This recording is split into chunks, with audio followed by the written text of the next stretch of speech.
Bonsoir, frères et sœurs en Christ, soyez richement bénis dans le nom précieux de notre Seigneur Jésus de Nazareth. Qu'il donne sa paix, sa joie d'abondance en cette belle journée du 11 septembre 2022. Que notre Dieu vous comble de toutes ses grâces et qu'il vous accorde vraiment, comment dirais-je, une grâce surnaturelle pour la prière, pour l'adoration, pour le service, sachant qu'il est vivant, qu'il est puissant et que jamais, jamais nous abandonnera. Je viens ce matin vraiment faire un sujet encore intéressant. Il s'agit de la préparation de l'enlèvement de l'Église. Oui, mes frères et sœurs, on ne vous en parler de long en large parce que c'est un événement important. C'est cet événement qui peut déterminer notre destinée, nous sommes chrétiens. Et c'est important de s'y préparer avec beaucoup d'applications, bien sûr, vraiment y mettre son cœur, je veux dire. Donc, nous devons continuer tous les jours de nous préparer pour le retour du Seigneur. Bien sûr, on fait notre vie, on va au travail, on fait le ministère, on s'occupe des enfants, on fait tout ce que Dieu veut que nous fassions, mais à côté, on continue de se sanctifier, parce que dans Hébreux 12, verset 14, il est écrit « Recherche la paix avec tous et la sanctification, sans laquelle personne ne verra le Seigneur. » Nous voulons voir le Seigneur. Nous voulons tous entrer au paradis. Alors, mes frères et sœurs, je vous invite tous à vous joindre à moi, afin que nous nous préparions pour le retour du Seigneur. Aujourd'hui, je vais adresser vraiment la façon concernant nos maisons dans lesquelles nous habitons. Oui, mes frères et sœurs, qu'y a-t-il dans nos maisons dans lesquelles nous habitons? Est-ce que tout ce qui s'y trouve et tout ce qui s'y déroule comme activité glorifie le Seigneur? Nous devons comprendre que depuis le jour où nous vivons au Seigneur de Nazareth, vu de conversion, nous lui appartenons totalement. Et c'est lui qui doit vivre en nous. Et nous devons nous soumettre à la volonté tous les jours. La question est celle-ci. Est-ce que tout ce qui est dans ta maison glorifie le Seigneur? Je vais essayer des objets. Hein. Et ça peut être tout que dit, c'est vraiment tout. Ça peut être un pot de fleurs, un vêtement, une chaussure, une table de décoration, des divans, n'importe quoi. Même de la nourriture. Vous êtes nos souliers, vos cheveux sont souillés. Et nous devons faire attention à ce que nous devons dans nos maisons. C'est très important parce que notre maison est un lieu dans lequel Dieu nous visite. Et nous devons vraiment veiller à ce qu'il n'y ait rien qui l'irrite. Amen. Ils ont tous aussi qu'un chrétien qui aime le Seigneur, qui est horreur du péché, ne peut pas traîner avec des choses souillées, ni avec des personnes qui se souillent. Sinon, parce qu'il y a la parole que rien de souillé n'entrera dans la Jérusalem céleste. Alors, si Dieu regarde sur nos maisons, et regardons en de fond en compte, qu'est-ce qui est dans nos maisons qui ne glorifie le Seigneur? Je sais qu'il y a des années en arrière, je veux dire 2016 par là, le Seigneur m'a visité, il m'a montré que dans ma maison, il y a beaucoup de choses qui ne glorifiaient pas. Beaucoup de choses qui lui étaient en abomination.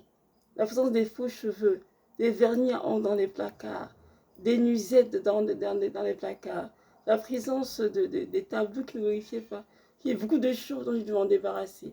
Parce que Dieu sait que nous sommes des êtres spirituels, hein, c'est sûr, nous avons des âmes, et nous vivons dans des corps physiques. Mais très souvent, nous sommes portés à voir les choses physiquement, à les juger physiquement, et nous oublions le côté spirituel qui est le plus important. Et ça que Dieu regarde. Parfois, dans notre maison, on peut voir un tableau, qu'elle est tout beau, qu'elle est magnifique, hein, vraiment sans problème. Mais lorsque Dieu va de son trône, il voit autre chose ce tableau, vous voyez. Donc c'est important de savoir ce que Dieu en pense. Et lorsqu'il nous visite, il nous dit, jette cela, il faut le faire parce que tout ce qui est souillé nous connecte au monde spirituel satanique, malheureusement. Donc, nous avons au Satan, estimons des portes dans nos vies avec ces choses. Donc, pour nous, il n'a aucun avantage de garder ça. Il faut vraiment s'en débarrasser. Alors, aujourd'hui, nous allons prendre le temps, tous ensemble, de prier. Le Seigneur, quel est l'état de ma maison spirituelle? Quel est l'état de ma maison? Qu'est-ce qui est dans ma maison, Seigneur, qui ne te glorifie pas? Même si pour moi, cette chose, elle semble normale, semble bon à mes yeux, qu'est-ce que tu en penses, Seigneur? Et Dieu va parler à chacun. Parce que ces choses, on comprend qu'on peut les juger. On peut en juger physiquement, c'est impossible. Il faut en juger vraiment spirituellement. Comme pour dire, c'est Dieu qui vient ouvrir tes yeux spirituels pour te faire voir le côté de ces choses dans ta maison qui ne glorifient pas. Tu peux aller avec ta propre sagesse en disant, oh, telle chose ne sent pas bien, non, je vais jeter. Oh, telle autre chose. Non, non, non, non. Tu n'y arriveras pas, certainement. Mais c'est vraiment avec un langage spirituel que Dieu parle des enfants spirituels, c'est de le saisir et faire ce que Dieu attend d'eux. Dieu est esprit, ne l'oublions surtout pas. Amen. Donc, comme l'écrit dans 1 Corinthiens 1, allez le lire à la maison 1 et 2, c'est pour bien comprendre le langage spirituel de Dieu. Donc, lorsque parfois on dort, Dieu ne parle pas des sons, des visions, il nous montre des choses. Il faut dire, va ce que tu vois sous tes yeux physiques, mais non, spirituel, va ce qu'on voit. Ce que Dieu voit, les anges, les saints du ciel et même les démons. Comprenez? Donc, c'est important de faire un ménage dans notre maison dans laquelle nous habitons. C'est très important parce que si dans nous des choses souillées qui remettent au Seigneur, beaucoup d'entre nous pourront atteindre le moment à cause de cela. Et c'est pourquoi nous devons nous arrêter. Arrêter d'être dans cette achat, arrêter de fouiller dans les réseaux sociaux pour nous amuser. Arrêter toute distraction et vraiment nous pencher sur la prière afin que Dieu nous redonne toutes des choses qui ne le glorifient pas. Amen. Je donne un petit témoignage pour nous aider. J'avais une crème à cheveux à la maison. Une crème pour cheveux. une très bonne crème pour cheveux que j'aime beaucoup parce qu'elle était très hydratante pour les cheveux naturels. Et j'aimais vraiment cette gamme de crème. Ça sentait très bon. Et je me fais plus ça depuis quelques temps. Et j'ai fait un rêve. Et j'ai vu une fille dans mon salon, assise sur le canapé. Mais vraiment de manière très dénudée, très séduisante. Elle s'appelait Karen. Je me suis levée et dit, mais Seigneur, qui est Karen? Moi, je ne connais aucune Karen dans ma vie. Aucune, Seigneur. Ni mon mari, c'est qui Karen? Et là, j'ai continué ma petite visée, Seigneur, je sais pas qui est cette fille. Dis-moi qui elle est. Et là, je fais notre rêve. Et dans ce rêve, je sais que des frères sont en Christ. Et là, une personne me dit, dans le rêve, il y a une sirène des eaux dans la salle de bain d'Evelyne. Je dis, une sirène des eaux. Elle me dit oui. Je dis, et le frère dit, mais va, je te le sang de Jésus. Tu pries. Excusez-moi.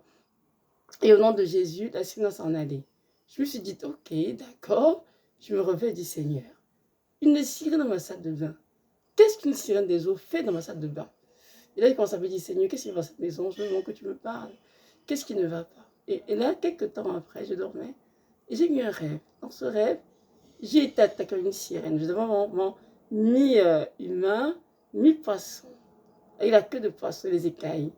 On a bagarré longtemps. Je me suis réveillée. J'ai dit, j'avais mon mari. Je me donne pas de Dieu. On a prié. On a chassé l'esprit. Quand je me suis endormie, elle est revenue. Elle a commencé à bagarrer à nouveau. Et dans nos rêves, il y avait sur une table déposée un pot de crème en forme circulaire et tout. Et dans ce rêve, j'entends ce monsieur qui me dit, si tu jettes cette crème, elle s'en ira. Elle ne viendra plus. Et quand je prends la crème, puis je la jeter vers la fenêtre, la sirène m'empêche de le faire. Au lieu de bagarrer et je me réveille. Là, j'ai compris en fait qu'elle était chez moi parce qu'elle avait un droit légal à cause d'une crème que je mettais. Et dans le rêve, j'avais identifié la forme de la crème. Je sais que c'est une crème pour cheveux.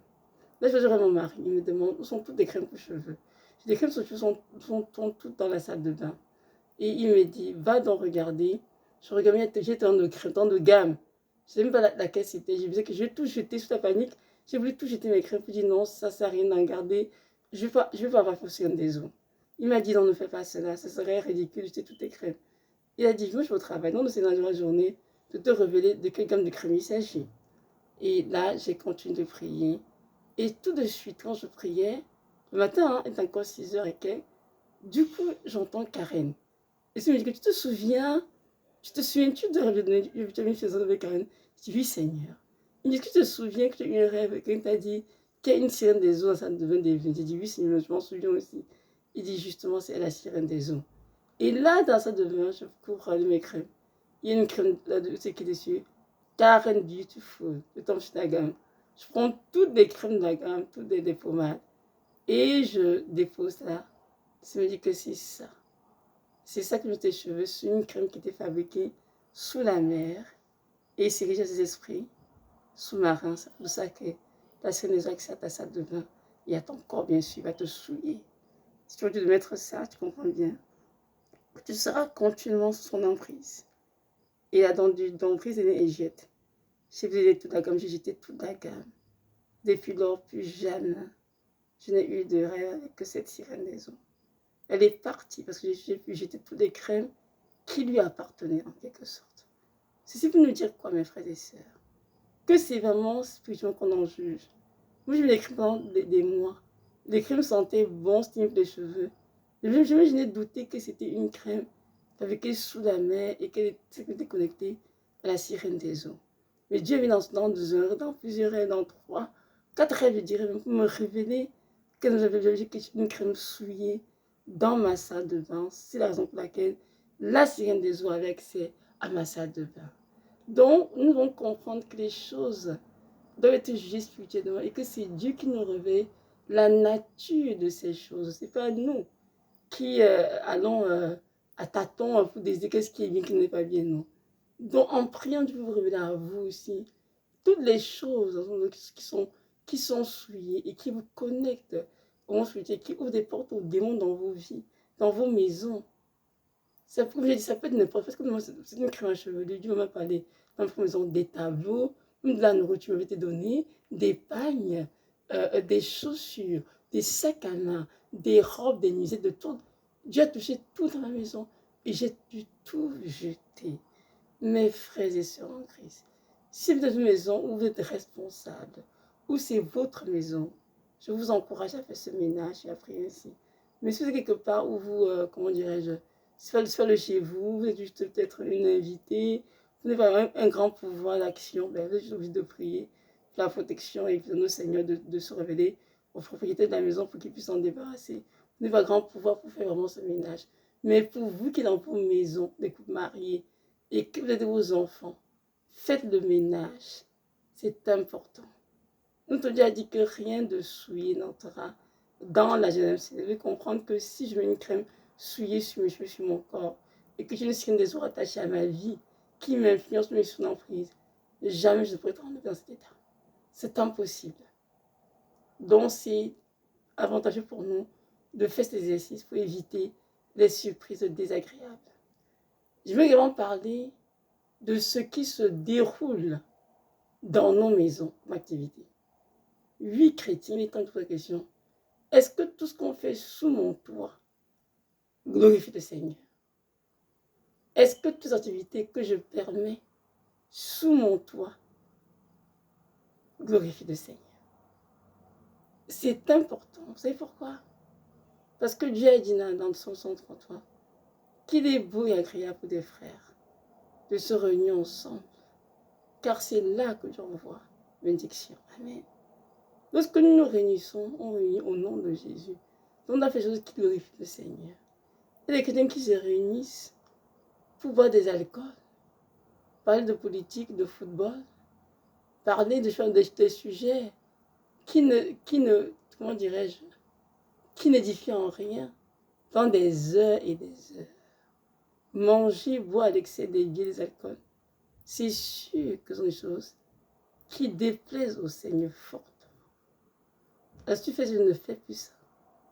Repends-toi et arrête de se comporter de la sorte. Il y a aussi des personnes qui passent dans les maisons à jouer à des jeux. N'évitez les gens pour le faire. Des jeux pour quoi faire? Des jeux qui aussi attristent le Seigneur. Parce que les jeux sont des choses diaboliques. Arrêtez cette activité et repentez-vous. Il y en a aussi qui invitent dans la maison des personnes qui viennent dormir ensemble alors que ces ne sont pas mariés. Vous avez un couple fiancé vient chez vous rendre visite. Vous êtes conscient qu'ils ne sont pas encore mariés légalement. Le laisser dormir dans une chambre ensemble. Ça, c'est abomination, c'est trouver adultère dans le Seigneur, Et ce n'est pas bien pour vous. Vous êtes en train de participer ainsi aux œuvres infructueuses des ténèbres. Alors que Dieu a dit dans Éphésiens 5, verset 11, ne prenez point part aux œuvres infructueuses des ténèbres, mais plutôt condamnez-les. Même si le couple ce sont les gens de ta famille. Tu dois dire non. Ils doivent être dans des chambres séparées, en bonne et due forme. Ils ne peuvent pas venir dans la même chambre, eux qui ne sont pas mariés. Donc tu vas dire au nom de l'amour, de la famille, accepter, pécher contre le Seigneur. Tu dois dire non à cela, absolument. Donc si tu l'as fait, je t'encourage à demander pardon au Seigneur. J'ai vu une dame qui m'a reçue chez elle, sa propre soeur, qui était lesbienne. Et la dame dormait avec sa soi-disant copine dans la même chambre. Non, mes frères et sœurs, cette chose ne plaît pas au Seigneur. Il faut y renoncer. Vous savez, nous mangeons la vérité. Et nous devons toujours, tout ce que nous faisons, doit honorer le Seigneur et le glorifier. Nous ne devons pas dire oui à un étudiant de maison qui a trait au Saint-Esprit, nous dit non. Absolument non. Amen. Donc, je donne ici des exemples. Il peut y avoir, comment dirais-je, plusieurs exemples dans la vie. Que vous vivez dans vos propres maisons, des choses que vous faites et qui, malheureusement, ne plaît pas au Seigneur. Donc, c'est à vous vraiment de les identifier, de vous en repentir, de faire recommencer. J'aimerais donc nous encourager tous à prier dans ce sens. Et Dieu qui est un Dieu, puisse aimer rien, payer compassion de nous, va nous révéler clairement comment nous y prendre pour nous repentir et ne plus jamais recommencer. J'aimerais vous encourager aujourd'hui à ne pas laisser les choses de ce monde vous empêcher d'entrer au ciel. Prenez le temps d'y penser, réfléchissez bien. Ce que tu fais chez toi, ce qui est chez toi, quelle valeur ça a devant le rachat de ton âme. Le rachat de ton âme est très coûteux. Le rachat de ton âme est très coûteux. Et nul ne peut te racheter. Nul ne peut racheter ton âme à part le Seigneur de Nazareth. Alors il est à ton avantage de lui obéir, de faire tout ce qu'il te demande si tu veux entrer au paradis. Sur un site internet, hardvelos.com, j'ai lu une parole qui m'a touchée profondément. C'est que ceci en anglais. Dans la maison de Marie et de Joseph, tout faisait référence à Dieu et tout ce qui se déroulait était pour rendre gloire à Dieu. Comprenez? Dans la maison de Joseph et de Marie, tout faisait référence à Dieu et tout ce qui s'y déroulait était pour donner gloire à Dieu. Mes frères et sœurs, marchons comme Marie et Joseph et que tout ce qui est dans notre maison et tout ce qui s'y déroule comme activité soit pour donner gloire à Dieu, à ce Dieu qui nous a aimés, qui nous a sauvés, qui a tout donné pour nous racheter dans l'enfer. Et arrêtons de nous souiller à l'essai de ce monde. Il revient bientôt. Donc, c'est le temps pour nous de laver nos rangs le sang de l'agneau. Pour de mettre de l'ordre dans nos maisons physiques, spirituelles. Le temps de débarrasser tout ce qui est péché, abomination, et de faire la volonté de Dieu qui nous a engendrés, qui nous a sauvés pour sa propre gloire. Que notre Dieu vous bénisse, qu'il nous donne vraiment cette grâce de comprendre ce que l'Esprit dit aux églises et qu'il puisse nous accorder vraiment, comment dirais-je, l'amour de la vérité. Avec que vous puissiez marcher dans la vérité, non dans l'erreur. Car l'esprit d'erreur conduira beaucoup en enfer. Mais l'amour de la vérité, ceux qui l'ont reçu, cet amour de la vérité les sauvera. Soyez richement bénis et que notre Dieu vous remplisse de sa paix, de sa joie profonde. Shalom, shalom.